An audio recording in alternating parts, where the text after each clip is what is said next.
नमस्कार, आप देख रहे हैं नेशनल भारत लाइव। आपके साथ मैं हूं अंशु और रुक करते हैं कुछ बड़ी खबरों का। जम्मू कश्मीर के राजौरी में आतंकियों से लोहा लेते हुए मेरठ निवासी junior commission officer JCO Ram Singh शहीद हो गए। जेसीओ राम सिंह ने अंतिम समय में भी मातृभूमि के लिए अपना फर्ज अदा किया। गोली लगने के बाद भी उन्होंने जवाबी गोलीबारी में आतंकी को ढेर कर दिया।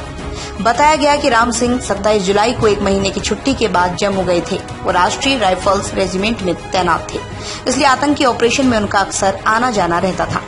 गुरुवार सुबह ही उनकी पत्नी अनीता भंडारी से फोन पर रोजाना की तरह बात हुई थी। शाम को परिजनों को सूचना मिली कि वो शहीद हो गए।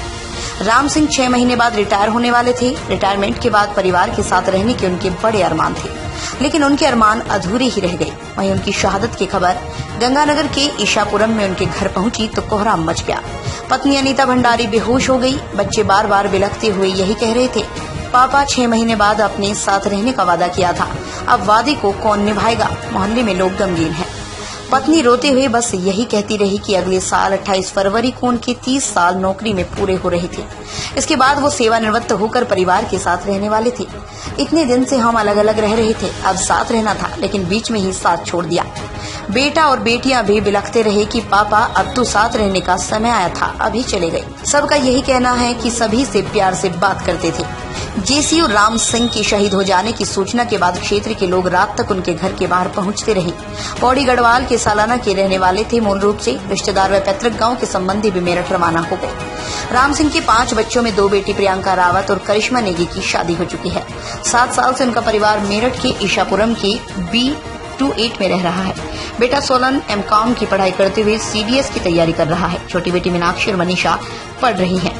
कसेरू खेड़ा सैनिक कॉलोनी के रहने वाले कैप्टन वीर सिंह रावत अन्य स्थानीय लोगों ने बताया कि राम सिंह बेहद मिलनसार थे।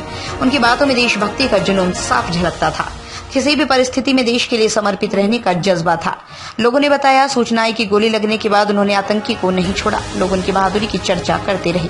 देर रात भाजपा नेता अजीत सिंह ने घर जाकर परिजनों को सांत्वना दिया। शुक्रवार सुबह शहीद का पार्थिव शरीर मेरठ लाया जाएगा। आवास पर अंतिम दर्शन के बाद सूरजकुंड शमशान घाट पर सैन्य सम्मान के साथ अंतिम संस्कार होगा। संपादक अजय कुमार शुक्ला की रिपोर्ट। तो फिलहाल की बड़ी खबरों में बस इतना ही। बाकी की तमाम छोटी बड़ी खबरों से जुड़े रहने के लिए देखते रहिए नेशनल भारत लाइव। नमस्कार।